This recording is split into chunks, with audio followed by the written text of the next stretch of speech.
Tá bom, gente. Então, vou dar início ao nosso encontro de hoje, tá? Então, hoje a gente tem a presença da professora Jaqueline Calmos, da Unifesp, e da Thaís Goldstein, ou é Goldstein? Então, repetindo aqui, então temos a presença da Jaqueline Calmos e da Thaís Goldstein, e da UFBA, né, a Thaís, e a Jaqueline da Unifesp. E elas vão falar hoje com a gente sobre processo de exclusão no cotidiano universitário, compreensões e estratégias de enfrentamento, né? E como vocês sabem, isso é parte das nossas ações conjugadas de formação continuada de professores do ensino superior, né? Uma iniciativa do CONFOR, que é o Comitê Gestor Institucional de Formação Inicial e Continuada de Professores, aqui da UFABC, e eu vou iniciar, gente, fazendo uma pequena apresentação da professora Jaqueline e da professora Thaís, e depois vou passar a palavra para elas, né? Então, a professora Jaqueline, ela é professora adjunta, como eu disse, na Universidade Federal de São Paulo, no campus Baixada Santista. Ela trabalha no Departamento de Políticas Públicas e Saúde Coletiva, né?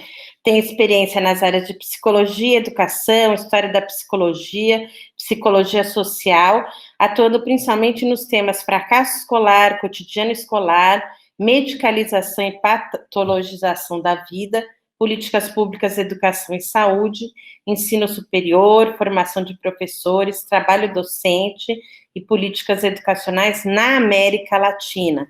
Ela é graduada em psicologia e tem mestrado e doutorado em Psicologia Escolar e do Desenvolvimento, no Instituto de Psicologia da Universidade de São Paulo, e ela fez uma pesquisa de pós-doutorado com estágio no Departamento de Investigações Educativas do Centro de Investigação e Estudos Avançados do Instituto Politécnico Nacional, na Cidade do México, e ela é membro do Fórum sobre Medicalização da Educação e da Sociedade.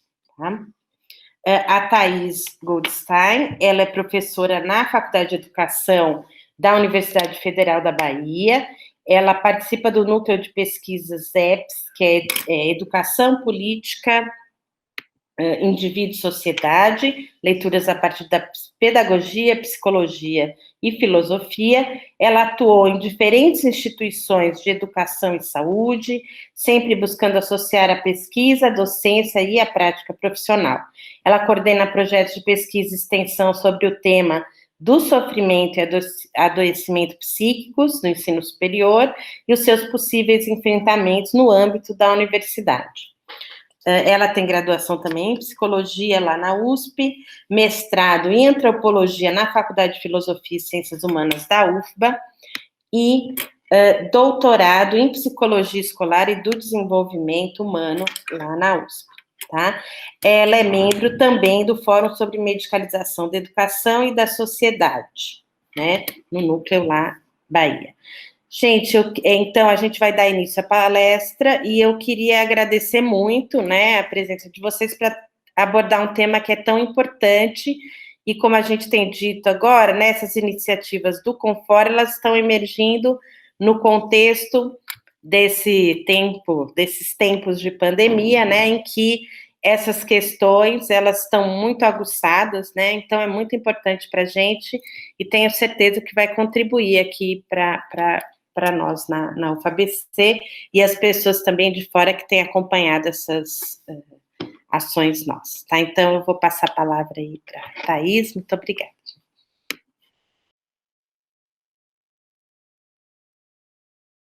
Acho que eu primeiro, né?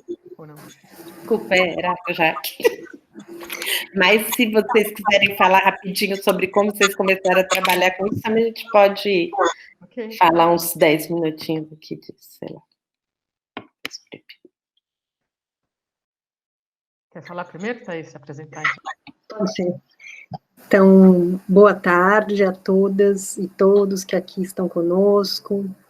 É uma satisfação poder participar desse debate, um debate necessário, e penso que esse campo, que é um campo meio de franjas, né, entre a educação e a saúde, é um campo que me convoca há muito tempo, né, e é uma alegria também estar aqui nessa mesa com a Jaqueline, que é uma parceira de tantos anos, né, e uma parceira que, acho que quando ela estava dando aula para licenciaturas, eu estava dando aula para psicologia, a gente trocava figurinhas, depois eu fui dar aula para psicologia, aliás, depois eu fui dar aula nas licenciaturas, ela foi para psicologia, eu fui para educação, ela foi para saúde, né, eu estava na saúde mental até então, fui para educação, então sempre eu vejo que com Jaqueline tem um campo muito interessante de trocas há alguns anos, né,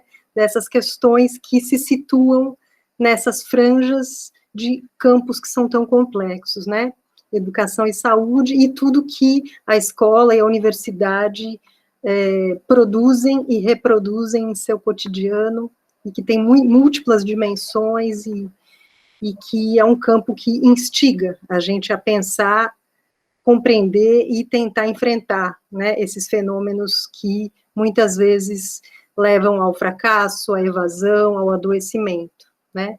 Então, estar aqui com vocês hoje, e especialmente também debatendo com Jaqueline, é uma satisfação, e espero que a gente possa sair desse encontro com arejamento das ideias, com uma certa força para as ações que temos pela frente nesses tempos tão difíceis e desafiadores, e com essa aposta de que essas trocas, elas mobilizam, né? Acho que a gente, sem elas, teria muito menos força, muito menos ideias, né? Então, falar com vocês e ouvir e pensar junto, acho que é uma satisfação, e não vou me estender para poder passar a palavra à Jaqueline, e depois eu retomo, tá bom? Muito obrigada pela presença de vocês e pelo convite, Danusa, muito grata.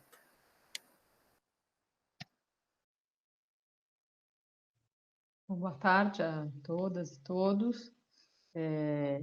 Bom, eu queria iniciar agradecendo o convite, né, da Danusa para estar neste lugar, a parceria da Thais, e mais do que tudo, acho que construir, nós estamos num momento de grandes desafios, né, para todos os aspectos e na universidade em particular, e eu penso nesse espaço, né, e nesse ciclo que a UFABC construiu como um espaço muito importante, inclusive de trocas entre as universidades, né? Eu acho que se a gente pensa em UFABC e Unifesp, nós sempre nos consideramos universidades irmãs, mas as federais como um todo, às vezes nós nos colocamos de uma maneira muito isolada frente aos desafios que o momento agora de pandemia coloca, e outros também, a própria manutenção e sobrevivência da universidade em tempos de recortes, né, de verbas, assim por diante. Então, eu espero que a gente construa esse espaço aqui com um debate para pensarmos juntos e poder trocar nesse momento. Então, até eu gostaria de, se possível, fazer uma fala um pouco mais curta para ampliar o momento do debate, né? Então, eu também vou pedir para a Danusa controlar o tempo, né, para a gente poder ampliar o debate. Eu, como já foi dito, eu sou psicóloga e trabalho nessa interface saúde-educação já faz bastante tempo, e venho desenvolvendo isso também no campo da Unifesp. E tenho pesquisas e estudos na área de educação superior, sobretudo do lugar dos estudantes das classes populares e as formas eu diria, de inclusão excludente desses alunos e as estratégias de enfrentamento desses processos, né, entre minhas áreas de pesquisa e atuação, né. Eu gostaria também, se possível, que pelo menos algumas pessoas ligassem a câmera, para que a gente desse um pouco mais de carne ao encontro, né? A gente não fique uma coisa assim tão... A gente falando com o computador, eu acho que é um aprendizado que a gente está fazendo, mas quem sabe assim, vendo as pessoas, ainda mais em momentos de isolamento, poder, ao menos a gente se ver, isso faz bastante sentido, né? A gente vai fazendo os encontros possíveis, mais do que com as figurinhas. Então, eu agradeço aí. Eu sei que isso dificulta, porque às vezes a internet acaba sobrecarregando, mas se pudessem algumas pessoas ficarem com as telas ligadas, as câmeras ligadas, eu agradeceria, né? Eu acho que a gente se encontra mais. Bom, acho que eu posso começar, né, efetivamente entrar na minha fala, dizendo que, na verdade, eu tenho muitas questões que eu gostaria de partilhar com vocês nesse momento, né, de enfrentamento da situação aí, de pensar na educação em tempos de pandemia, no ensino remoto, nos processos que isso implica, nas condições objetivas e subjetivas, né, de perda de renda, de pessoas conhecidas adoecendo, de um processo de luto às vezes impedido, de cuidados, exacerbação dos cuidados com familiares, com pessoas queridas, né, nesse contexto que a gente se encontra, então é muito difícil, e ao mesmo tempo a importância da gente ter formas de estar juntos nesse contexto, né?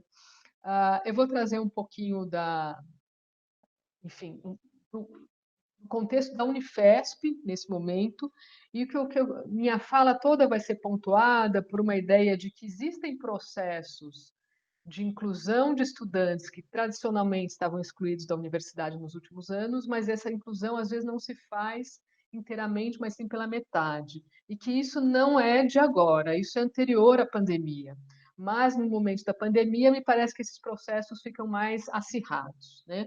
Então, acho que essa é o mote aí disso que se coloca. Então, nós vamos falar de coisas que antecedem e são mais permanentes da própria estrutura, né, educacional, mas que neste momento me parece que a gente tem um acirramento. Bom, a universidade, então eu estou no campus Baixada Santista, a Unifesp é uma universidade multicamp, e nós temos no estado de São Paulo, né, uma universidade federal multicamp, e temos 2 campi na Baixada Santista que são caracterizados por grupos de estudantes, em geral, que são, em linhas gerais, de origens mais populares, que são o campus Baixada Santista e o campus Guarulhos. Não que isso não aconteça nos outros também, né? Até para dar uma ideia para vocês de como se organiza a Unifesp atualmente, a gente tem, então, desde 2016, pelo menos 50% dos ingressantes são cotistas, né, na Unifesp, 2016. Em 2019, dados de 2019, a gente tinha 54% dos estudantes, dos ingressantes da Unifesp, oriundos de escola pública, né, pelo menos parcialmente, mas parcialmente. E também, dados de 2019, 62% dos estudantes são provenientes de famílias com rendas de até 5 salários mínimos, né?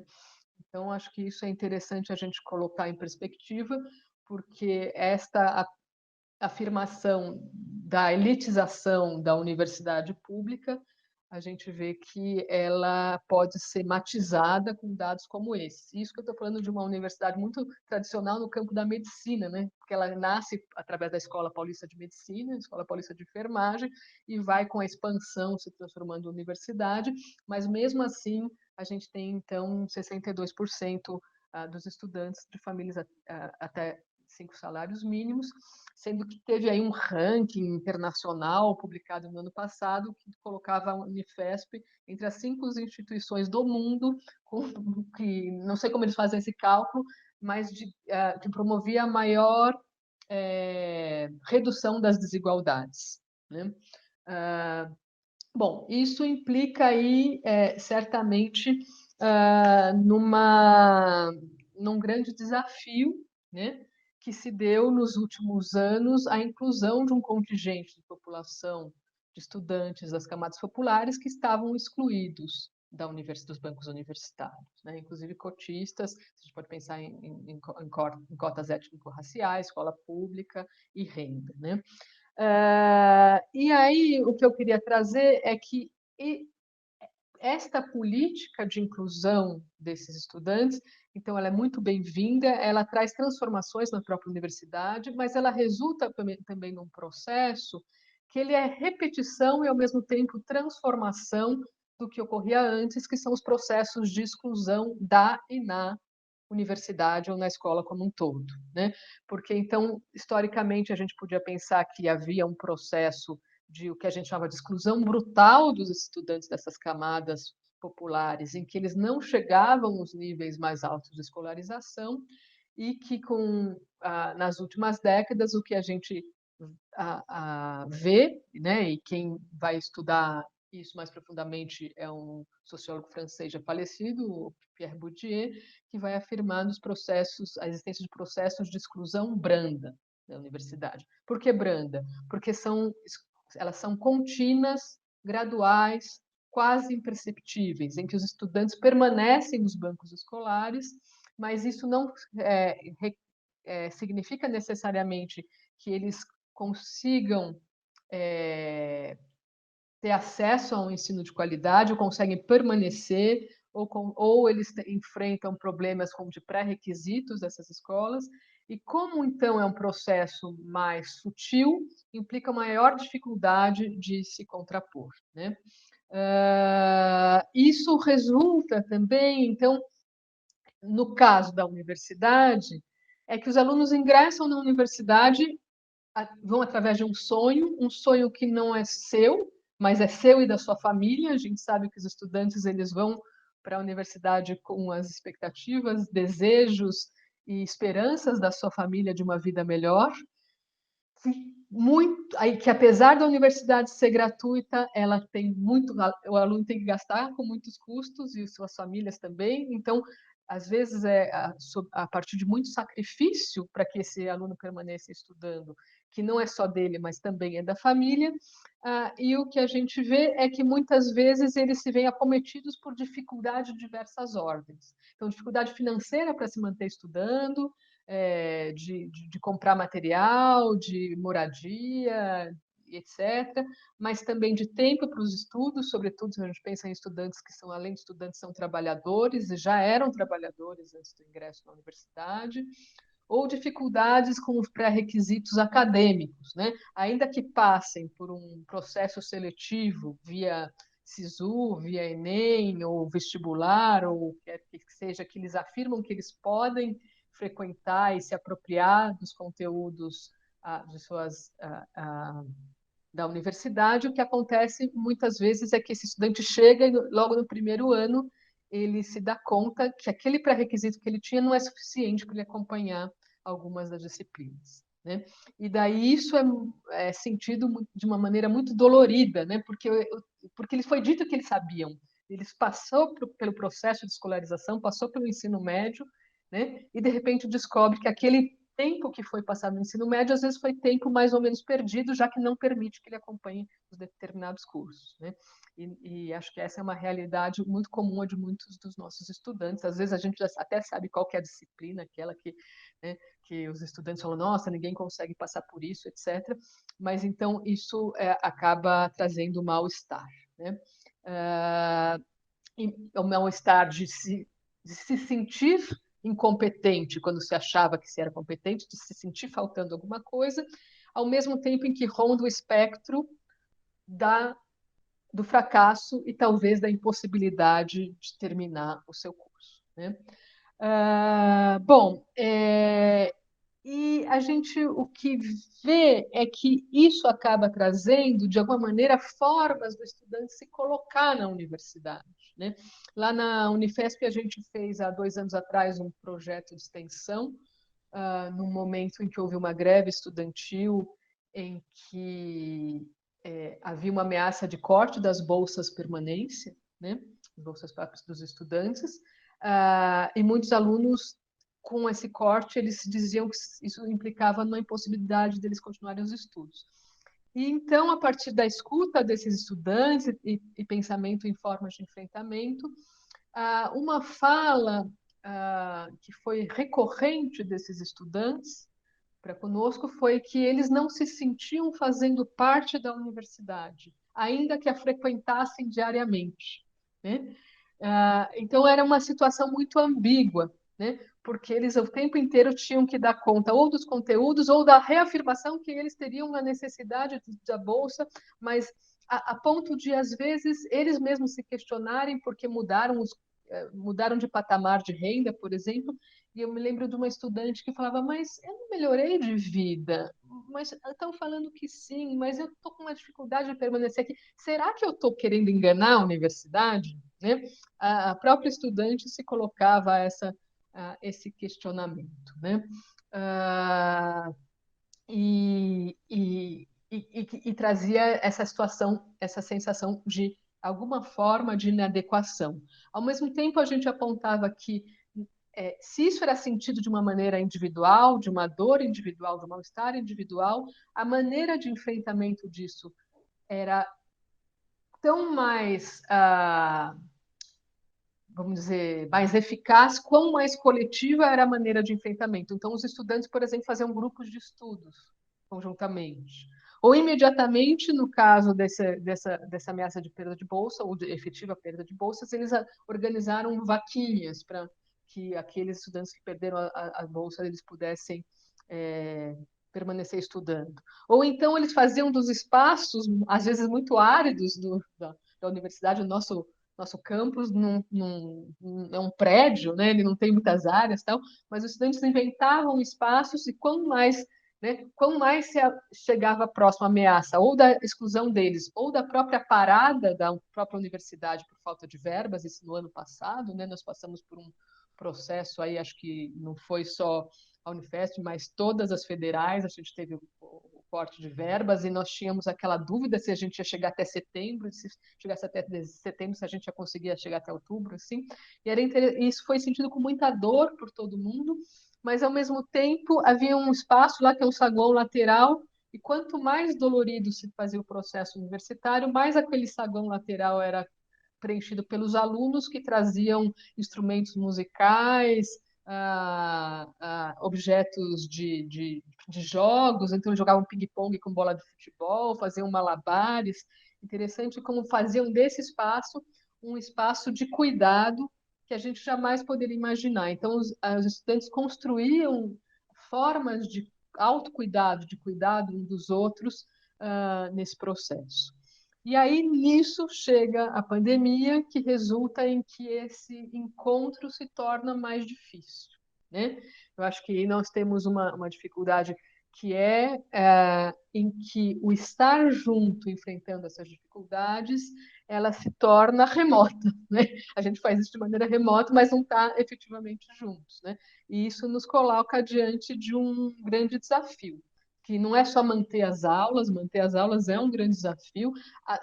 Uma coisa que eu não falei, nós, na Unifesp, ela retomou as aulas há muito pouco tempo, então o Campus São Paulo foi em julho, mas o nosso campus foi agora em agosto, então nós não temos nenhuma semana, desculpa, nenhum mês ainda de aulas remotas, né, de retomada das aulas, mas nesse processo em que nós ficamos sem aula, o nosso grande desafio foi permanecer juntos, né? Vamos permanecer juntos, e esse permanecer juntos foi como construir esse momento na pandemia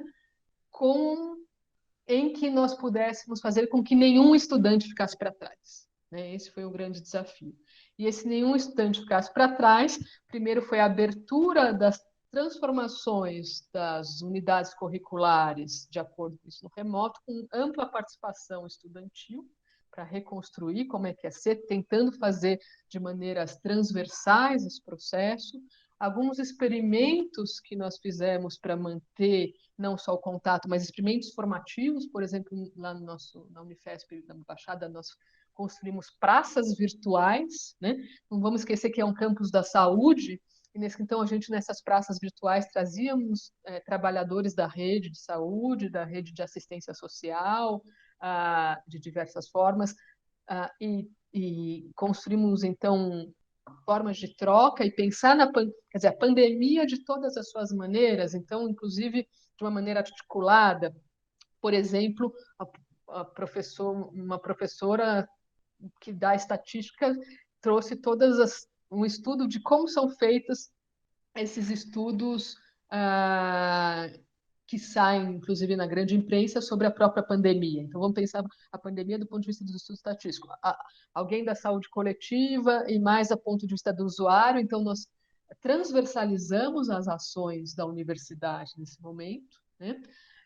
Ao mesmo tempo, estávamos fazendo busca ativa dos estudantes que desapareceram. Por quê? Porque nosso campus ele tem a característica que a maioria dos alunos não é originário da Baixada Santista. Então, são estudantes de fora. E, com esse período de pandemia, muitos deles voltaram para suas cidades de origem. E alguns deles não têm acesso à internet, né? E, nisso, alguns alunos ficaram perdidos. Então, nós fizemos um processo de busca ativa de todos os alunos através de centro acadêmico, carta, telefone, né? Porque justamente havia um projeto da universidade para uma certa garantia de internet e equipamento para aqueles alunos que não tinham, mas justamente a gente não conseguia chegar a eles, porque eles tinham sido perdidos porque justamente não tinha internet. Então, foi feito um processo de busca ativa em que os próprios estudantes tiveram um papel fundamental. No curso de psicologia, por exemplo, houve um único aluno que nós não conseguimos encontrar de jeito nenhum nesse processo, né? Acho que a gente teve uma perda, o resto todos foram encontrados.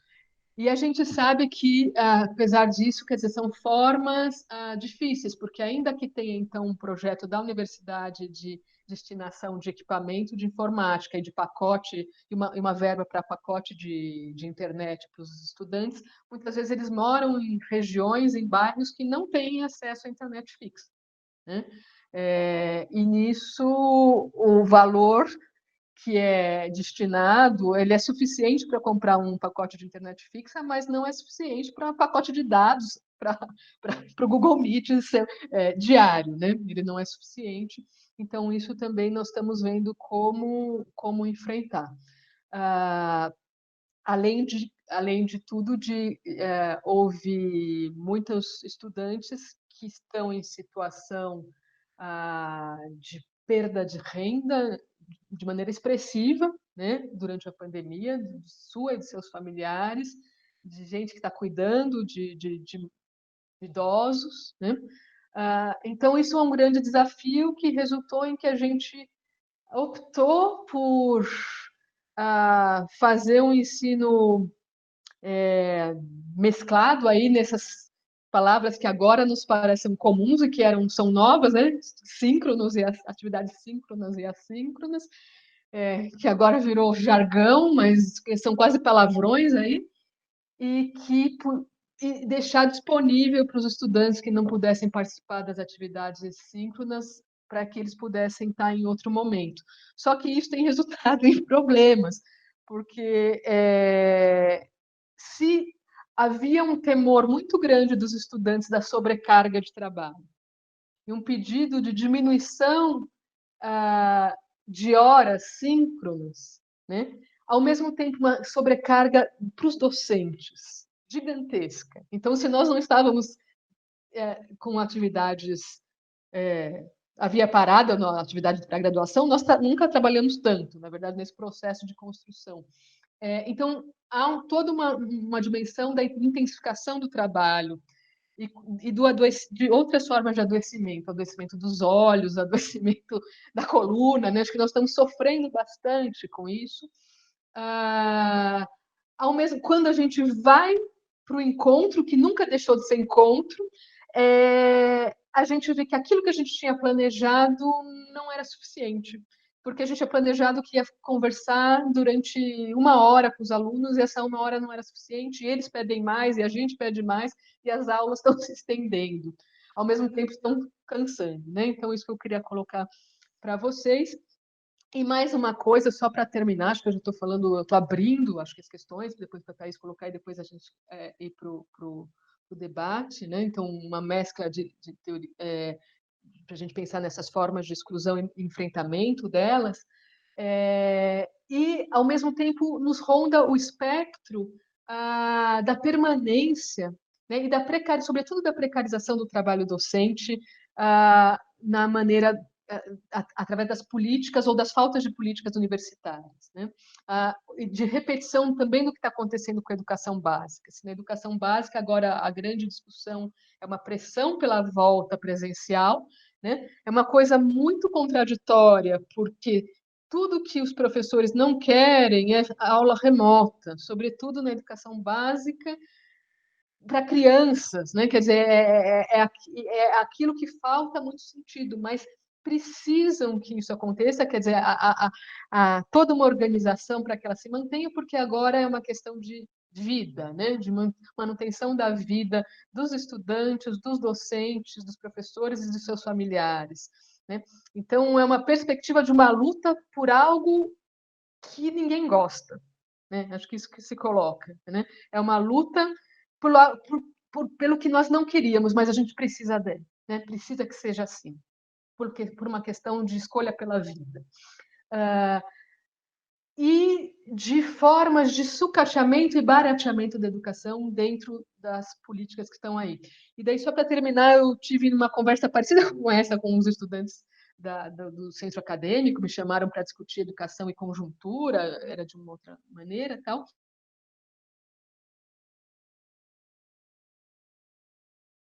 Já que você travou um pouquinho.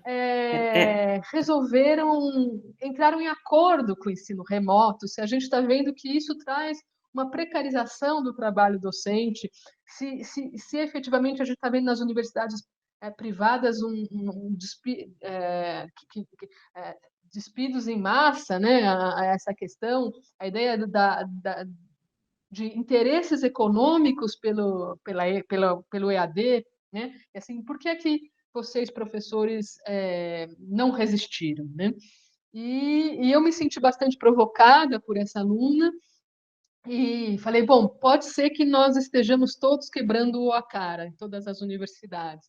E, aliás, talvez a gente quebre menos a cara se a gente consiga fazer uma possibilidade de trocas entre as universidades, né? Só fazendo um parênteses, eu vi uma proposta muito interessante do Roberto Lerrer, da UFRJ, que ele fala, bom, se nós estamos em ensino remoto, por que é que um aluno da UFABC não pode participar de uma atividade da Unifesp ou da UFBA e vice-versa? Porque não podemos ter essas trocas, essas possibilidades de formação. Mas também porque nós precisamos estar juntos, né? E eu respondi para essa aluna que eu falei, porque talvez essa é a possibilidade que a gente teve de se reencontrar de uma maneira mais significativa. O encontro nosso com os alunos, de alguma maneira, aquece o nosso coração, ainda que seja mediado pela tela, né? Melhora um pouquinho quando é com a câmera ligada, né? Quer dizer, assim, quando a gente escuta a voz dos outros, quando a gente se vê. Mas dá o sentido. Então, e talvez a forma com que a gente consiga fazer isso, em princípio, pode ser que depois se modifique, seja através do ensino remoto, né? Que a gente possa, de novo, enfrentar isso de uma maneira juntos. E pensando que não foi sempre assim, né? Que se constituiu as maneiras contra-hegemônicas, as maneiras de luta pelos direitos, entre eles pela educação, pelas bordas, né? Então, talvez a proposta seja construir nas bordas, né, essa possibilidade do encontro e fazer desses momentos na universidade, da maneira que seja possível no momento, uma luta pela vida e pelo encontro. Então, era isso que eu queria começar a nossa conversa com essa pequena fala. Obrigada.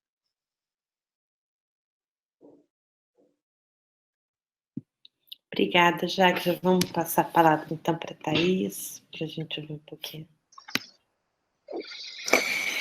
Bem, acho que Jacques trouxe várias discussões interessantes que vão além até da proposta inicial da mesa, né, no sentido de trazer para esse momento em que estamos vivendo, né? Que desafios são esses? E assim como a Unifesp, a UFBA também demorou. Aliás, a gente ainda nem começou, porque ficamos também nessa discussão sobre o que propor sem deixar ninguém para trás, né? Então, muito interessante, já que essa estratégia que você traz da busca ativa e protagonizada pelos estudantes, né? Porque eu acho que isso é um desafio que temos aqui também para fazer. Depois até eu quero saber um pouco mais, né? Bom, o que eu trouxe para vocês, pensando um pouco nas estratégias de enfrentamento, dos mecanismos de produção do sofrimento na universidade, eu trouxe algumas reflexões do antes da pandemia, né? Que é um antes que, como disse muito bem a Jaqueline, já era povoado de crises que se acentuaram depois, né? Que as desigualdades já estavam aí, crise política já estava aí, crise econômica já estava aí, e que a pandemia acentuou, né? Então, eu preparei alguns slides para poder guiar um pouco a minha fala e poder também situar alguns números que eu vou compartilhar aqui com vocês. Se está tudo certo. Vocês estão vendo?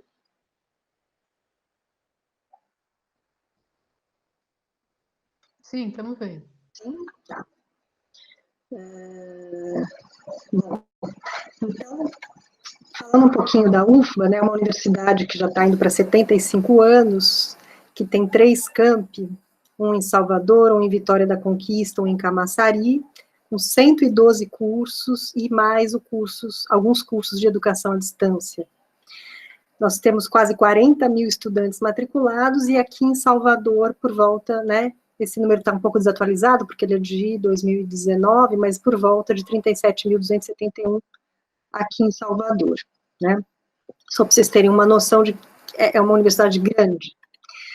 E aí a gente tem a dimensão do quanto as políticas públicas fizeram diferença em termos do cenário que a gente tem hoje, né? E aí eu estou falando das políticas relacionadas à inclusão, né? Ou ao acesso mais democrático de estudantes à universidade. Então, a gente tem, em 98, o Enem, em 2010, o SISU, em 2010 também o REUNE, em 2012 a Lei de Cotas, em 2014, na Lei de Cotas, a inclusão de pessoas autodeclaradas negras, pardas e indígenas, né?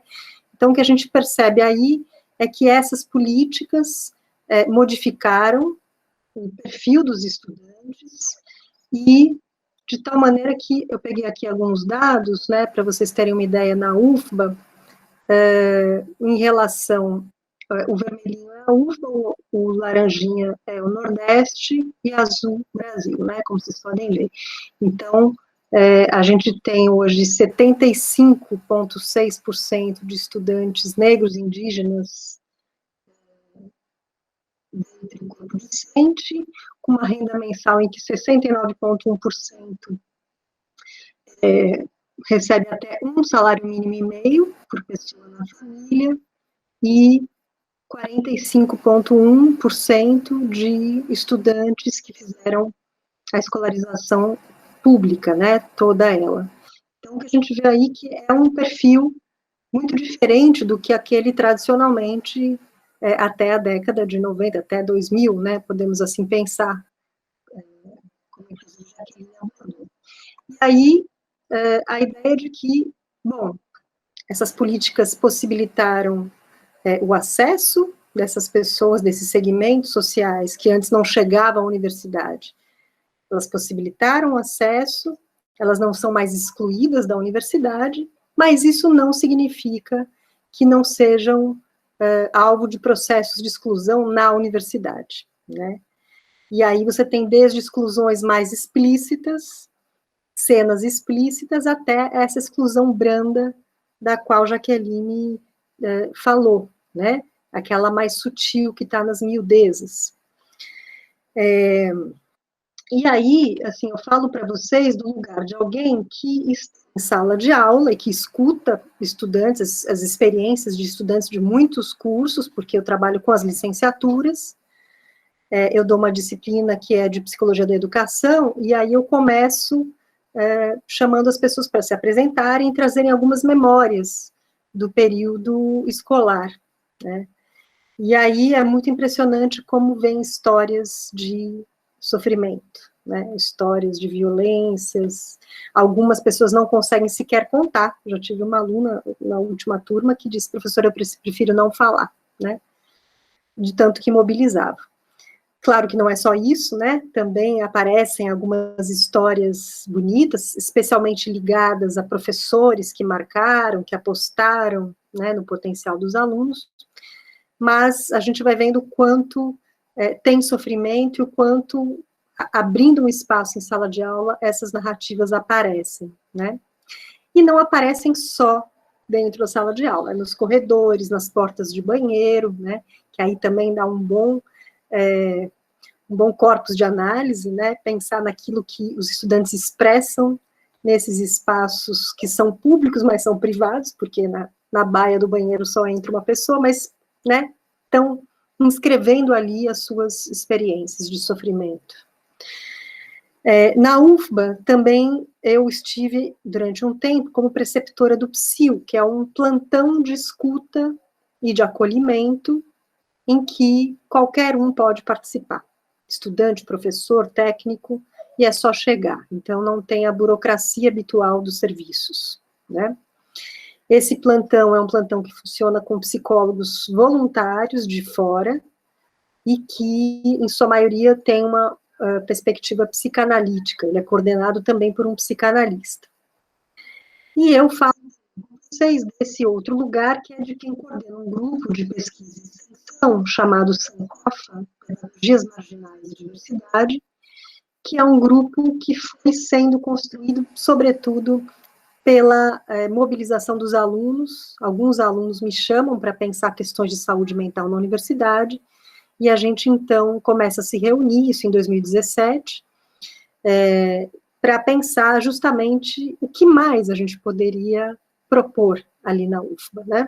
Uma vez que apareciam tantos casos de ou alunos que pensavam em suicídio, ou que não conseguiam parar de chorar, não conseguiam acompanhar as turmas, e é muito interessante de perceber como se constituíam redes de solidariedade entre os alunos, né? O protagonismo estudantil sempre me chamou a atenção desde que eu cheguei a essa universidade, né? A ponto de, por exemplo, me lembro de uma história em que estudantes fizeram vaquinha com o pouco que tinham para alugar um pequeno apartamento para acolher algumas pessoas que tinham sido expulsas de casa por conta da orientação sexual, e que não foi aceita pelas famílias. Então, os estudantes agenciavam soluções, estratégias de acolhimento, né, de sobrevivência, que muitas vezes as políticas de permanência não dão conta, né? Porque é isso, a política de acesso é uma coisa, mas a permanência é outra e envolve uma série de desafios. Um deles, sem dúvida, tem a ver com você ter a garantia de que você pode ter onde morar, né, poder se alimentar, poder pegar o transporte, fazer a xerox, né, você ter assegurado a sua condição para poder estudar. E mesmo assim não é fácil, né? Então imagine com os cortes. Então, no Sankofa, eu fui aprendendo muito dessas iniciativas, desse protagonismo, dessas percepções finas, né, que os alunos tinham, que muitas vezes para nós, professores, passavam desapercebidas.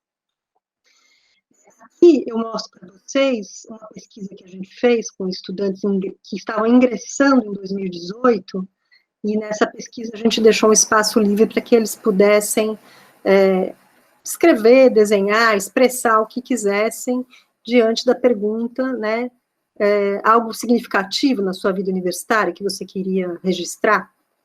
E aí eu separei alguns questionários para vocês.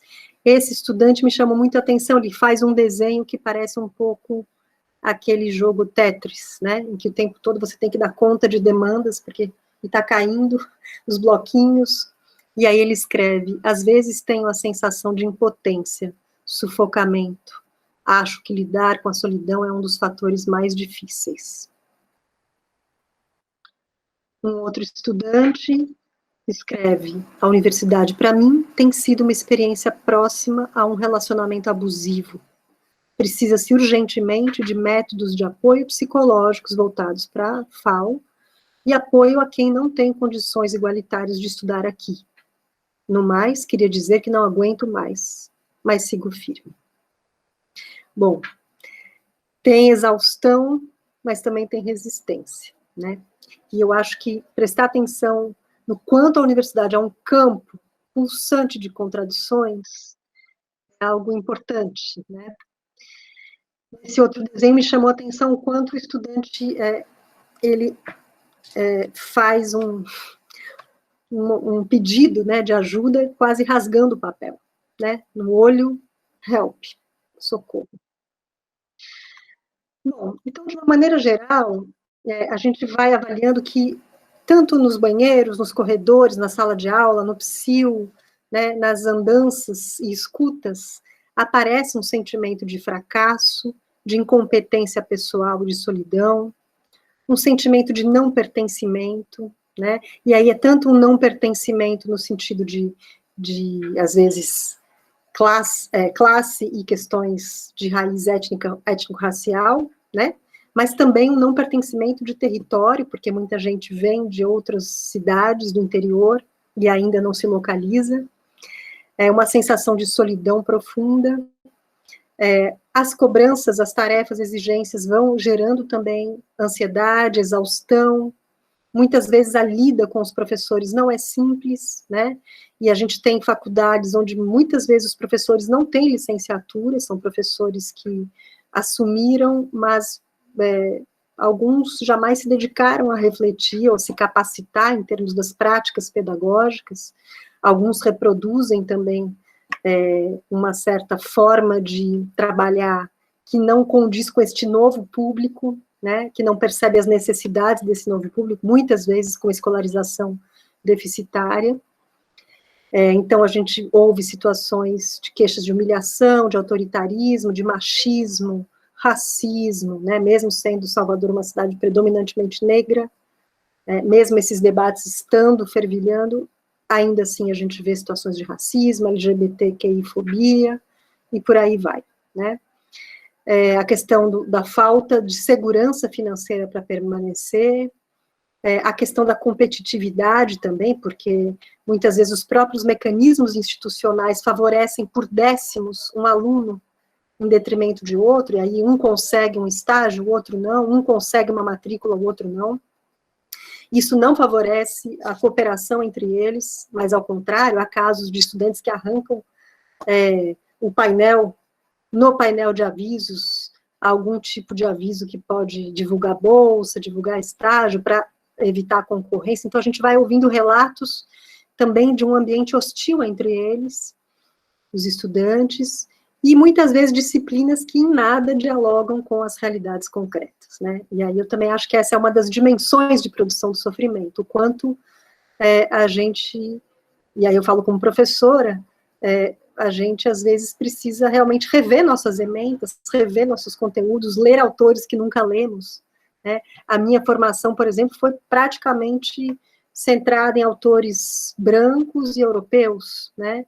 E aí é com os estudantes que eu vou revendo isso e conhecendo outros autores e outras discussões e revendo a própria ementa do meu curso, né, para que ele faça sentido, porque muitas vezes aquilo que aparece como conteúdo não toca, não sensibiliza, não dialoga com as realidades, né. Bom, na UFBA, aliás, fora isso, a gente está também no momento, eu não vou nem entrar na questão das desigualdades do contexto brasileiro, mas falando de uma maneira mais ampla, a gente está na sociedade do desempenho, onde os sujeitos são colocados como empresários de si mesmos, né? Eu não sei como pronuncia o nome dele, gente, mas o escritor de Sociedade do Cansaço, o coreano, ele fala de uma ideologia da autocriação e do sujeito autônomo, né, que é aquele que é orientado pela eficiência técnica, o sucesso profissional, liberdade individual, E, nesse quadro, os riscos... É nesse quadro que os riscos escapam às instituições e são redistribuídos e assumidos individualmente, né? Então, acho que, em outras palavras, a gente pode associar isso à ideia de meritocracia, né? Se você se deu bem é porque você mereceu, se esforçou, se você se deu mal é porque você não se esforçou o suficiente, e a culpa recai sobre o indivíduo, e há, inclusive, alguns autores, né, esses que eu cito abaixo, que vão falar de subjetividades reflexivas, que vão recebendo essa informação coletivamente de que aquilo que lhes acontece é responsabilidade meramente individual, né? E muitas vezes os alunos sofrem por se acharem burros, incompetentes, incapazes, como se lhes faltasse uma condição, quando, na verdade, o que faltou foi uma escolarização decente, né? O que faltou foi professor lá na sala de aula do ensino médio, faltou condições para poder acompanhar uma universidade que, às vezes, funciona num modelo anterior e que não se repensa, né? Mas isso vai sendo sentido como fracasso pessoal, né? Em nenhum momento se questiona, bom, mas que exigências são essas, que cobranças são essas, né? Uma das participantes do grupo de pesquisa e extensão, o Sankofa, ela traz uma história muito tocante nesse sentido. Ela entrou na universidade mais velha, já aos 30 anos, e ela fez uma escolarização interrompida em alguns momentos, sempre no ensino público. Ela entrou por cotas, ela é uma mulher negra também, e ela diz, num certo momento, que numa aula ela levanta a mão porque a professora manda fazer regra de 3, e ela fala, professora, como é que faz? Eu não sei fazer regra de 3. E a professora diz, bom, mas se você não sabe fazer regra de 3, que é uma coisa básica, você não era para estar aqui. E aí, nesse momento, ela toma um susto, né? Acho que toca naquilo que Jaqueline trouxe, assim, então esse lugar não é para mim, né? Mas é para ela, sim. E ela consegue responder a isso na hora, como eu acho que talvez poucos conseguissem, porque é uma situação difícil. E ela consegue dizer, olha, se não era para eu estar aqui, professora, então acho que também não era para a senhora estar aí, porque o seu papel é ensinar, né? E nessa hora, a turma para e a própria professora se sensibiliza e acontece ali uma conversa, né? Então, nesse caso, acho que teve um final interessante, a professora repensou a sua atitude, se desculpou publicamente, né? Mas, enfim, esse é um caso em que ou foi possível deslocar a questão, não, que estava até então como se fosse uma incompetência pessoal, para uma questão que é social, que é política, e que poderia ali ser enfrentada de uma maneira a permitir que essa aluna se sentisse ali legitimamente pertencendo a esse universo, né? E a gente está falando de um mecanismo que é um mecanismo que, nesse quadrinho que eu trago para vocês, eu chamei de desindividualizar, despatologizar, desmedicalizar sofrimentos, né? Por quê? Porque quando a gente individualiza, patologiza e medicaliza sofrimentos, o que acontece? Essa operação que está do quadrinho branco em direção ao triângulo, né? Questões que são da vida, que fazem parte do viver em sociedade, questões sociais, políticas, culturais, existenciais, e por aí vai, elas, quando destoam um pouco daquilo que se espera num determinado ambiente, elas facilmente são transformadas em patologias ou problemas individuais. Assim, elas são lidas socialmente, e muitas vezes pela própria pessoa, né? Então, muita coisa que é gerada, né, por conta das condições materiais, das contradições sociais, ela é vivida e significada como se fosse um problema individual, né?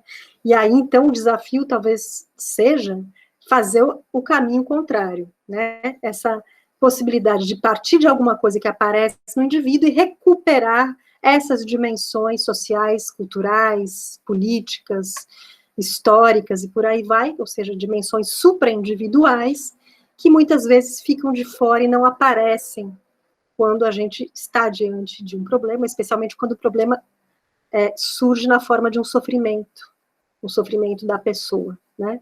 Como é difícil enxergar essas dimensões que estão ali presentes, mas estão ocultadas. Aí vai dando um mal-estar que essa tirinha traduz um pouco, né? Qual parte da realidade dói? Qual parte dói? A realidade, né? Bom, a gente no Sankofa tem trabalhado inspirados, né, no olhar do Eduardo Galeano. Uma vez foi dito para ele que ele tinha um olho no microscópio e outro numa luneta, né, como se fosse possível ao mesmo tempo olhar para aquilo que é miúdo, que é singular, que é único, e também para as dimensões macro que nos atravessam, que nos constituem, né? Mas como é que cada sujeito, cada grupo, cada unidade, cada faculdade lida com isso e faz um arranjo singular com essas dimensões? Essa é uma questão, né? E aí eu conto um pouco para vocês que serviços de cuidado em saúde mental que existem na UFBA.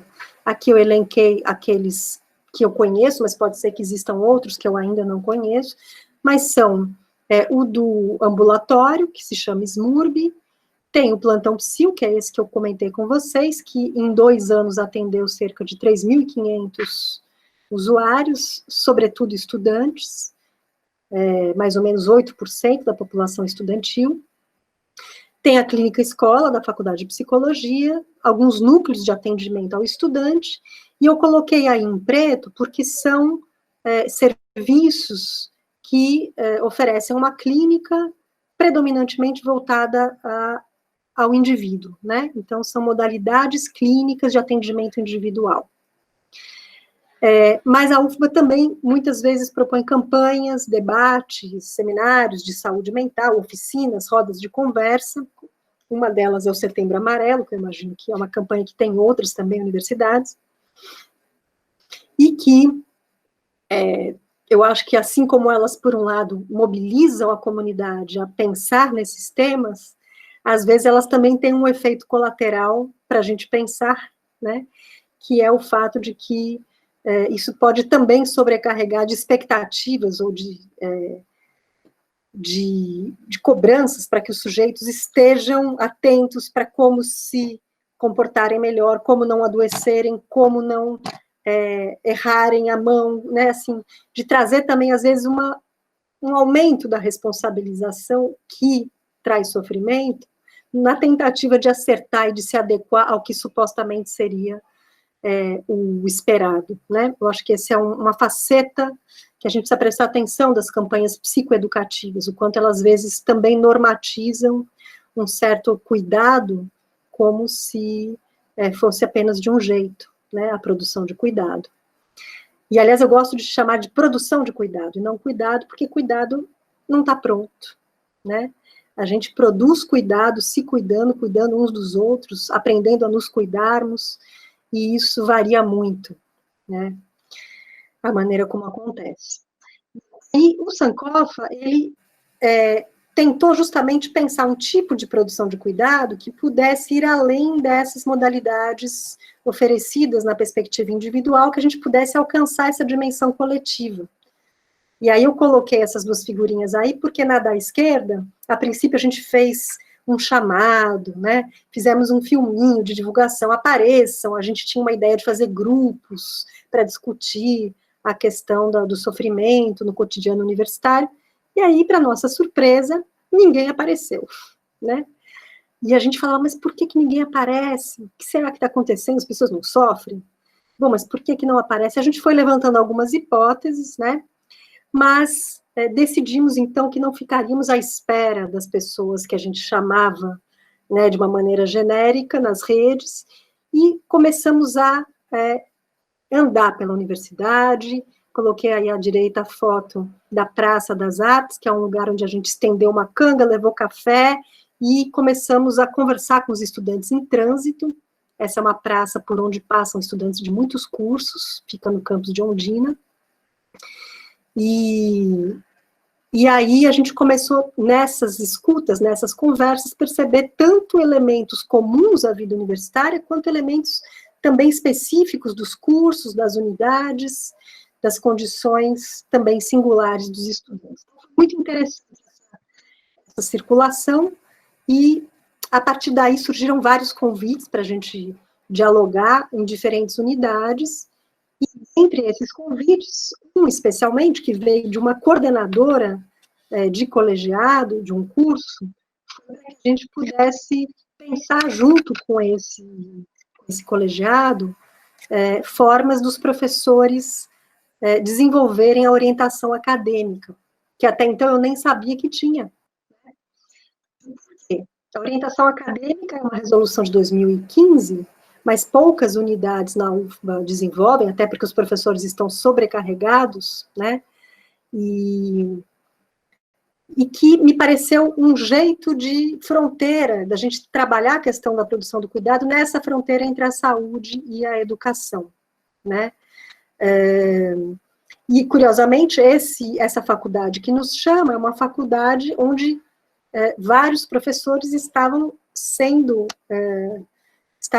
referidos por estudantes na ouvidoria como profissionais que tinham praticado abuso, enfim, assédio moral. Então, havia uma queixa, e a coordenadora do curso reconhecia isso, assim, como é que eu posso trabalhar com esses professores? Porque eles não estão sabendo lidar, eles não estão sabendo escutar os alunos, eles não estão sabendo rever suas práticas, e eu não posso simplesmente puxar a orelha e dizer, não pode, né?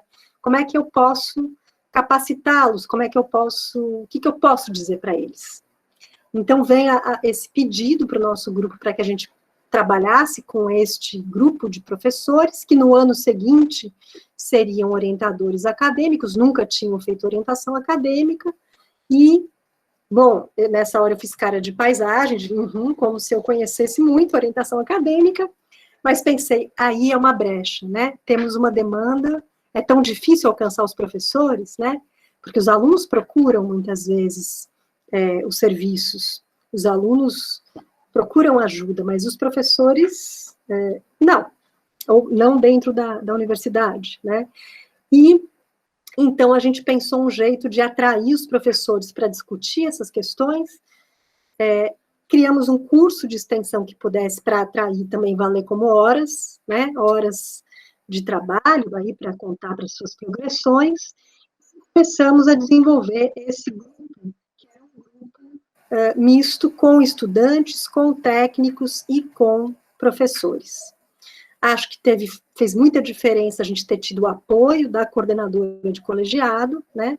E fizemos, então, um ciclo formativo de 5 encontros, oferecendo certificado, né? Essa era uma certa, né, barganha para a gente poder atraí-los, mas foi muito interessante aquilo que se desenhou ao longo dos encontros como uma estratégia de discutir a questão da orientação acadêmica e junto com como é que a gente se cuida dos outros, cuida do trabalho, né? E isso aconteceu de uma forma que nos exigiu também inventarmos outras formas de trabalho, que não são necessariamente as mais tradicionais ou habituais nossas, né? Então, aqui eu trouxe para vocês algumas cenas de teatro do oprimido, a gente trabalhou alguns exercícios corporais e cênicos, a partir de temas que emergiram nessas conversas. E os 3 temas principais foram racismo, sobrecarga e avaliação, né? Porque a avaliação talvez seja a dimensão que mais tensione a relação professor-aluno. E a maneira como ela acontece pode ser extremamente desastrosa, né? Sobretudo em disciplinas onde não está muito bem definido o que está sendo avaliado, disciplinas que envolvem criatividade, etc. Bom, eu vou tentar ser mais rápida para não tomar muito tempo, mas, assim, questões que surgiram desses encontros enriquecidos, certamente, pela presença de estudantes e de estudantes negros e negras, sendo que a maioria dos professores era branca, né? Por exemplo, as discussões ligadas ao racismo e à branquitude, né? De cenas de racismo que as pessoas brancas sequer percebiam, e que no teatro do oprimido vieram à tona, né? A questão dessa lógica individualizante, culpabilizadora, que é própria da nossa época, também aparecia ali fortemente, né? Um certo pedido para que a gente desse respostas, o que fazer se acontecer de um aluno ter crise assim assado, como se a gente estivesse ali para prover as técnicas, né? E a gente foi, então, desconstruindo esse pedido e trazendo para o coletivo essas questões, e descobrimos que alguns ali tinham experimentado situações assim, tinham proposto enfrentamentos muito interessantes, e que ali haviam saberes e fazeres muito potentes, mas que eles não sabiam uns dos outros, porque mal se encontravam, né? Então, acho que talvez o principal efeito dessa experiência foi o efeito de a percepção de um coletivo que pode trabalhar junto e que esse coletivo possibilita fortalecimento, possibilita que as pessoas se encorajassem, possibilitou, né, encorajamentos para lidarem, para que eles pudessem lidar com algumas situações. No final, a gente fez um quadro, que aqui eu não vou entrar em detalhes, mas a partir dessas perguntas, o que devemos, o que precisamos, o que queremos e o que podemos, e aí, por meio de grupos híbridos também, com técnicos, professores e estudantes, eles foram pensando sobre a orientação acadêmica que iria começar no ano seguinte, e foi muito interessante de ver como eles foram capazes de pensar sobre essa questão em detalhes, muitas vezes, né? E percebendo dimensões que não estão ali no regimento. Bom, para encerrando as questões que ficaram para a gente, como é que a gente pode deslizar o olhar da questão de apontar o racista, olha, ele é racista, ela é racista, mas para pensar o fenômeno do racismo, né, que muitas vezes também nos atravessa, porque estamos em meio ao racismo estrutural, institucional, né, e que muitas vezes, como eu disse, era despercebido por pessoas brancas. Como é que a gente pode, portanto, sensibilizar as pessoas não negras para essa dimensão do racismo? Como é que a gente pode lidar com essas deficiências de escolarização? Que estratégias podem ser criadas, né, para que os alunos tenham condição de acompanhar? Como é que a gente alcança esses professores que muitas vezes não são esses que chegam num projeto como esse que a gente propôs, mas que estão ali, talvez, na universidade, ouvindo falar, que estão discutindo, isso talvez os alcance, ainda não é suficiente, mas como é que a gente alcança esses que têm práticas discriminatórias, excludentes, né? Como é que a gente lida com alunos em crise? O que a gente faz diante dessas demandas cada vez mais concretas dos alunos, né? E especialmente em época de cortes e de ascensão do fascismo, né? Como é que a gente lida com necessidades tão básicas? E aí eu acho que a gente tem muito a aprender com o protagonismo estudantil, com essas redes de solidariedade que se formam e que me parece que serão fundamentais daqui para frente, né? Mas, como disse Jaque no início, a gente também saiu com muito mais perguntas do que respostas, né, questões. Mas, apesar de termos mais perguntas que respostas, inquietações, né, a gente saiu também com essa sensação de que a gente pensa melhor quando a gente pensa junto, quando a gente troca, quando a gente conversa uns com os outros, né? E isso é produzir cuidado. Então, para encerrar, esse aqui é uma fotinho do último dia, e eu agradeço a vocês. E vamos seguir para o debate. Obrigada.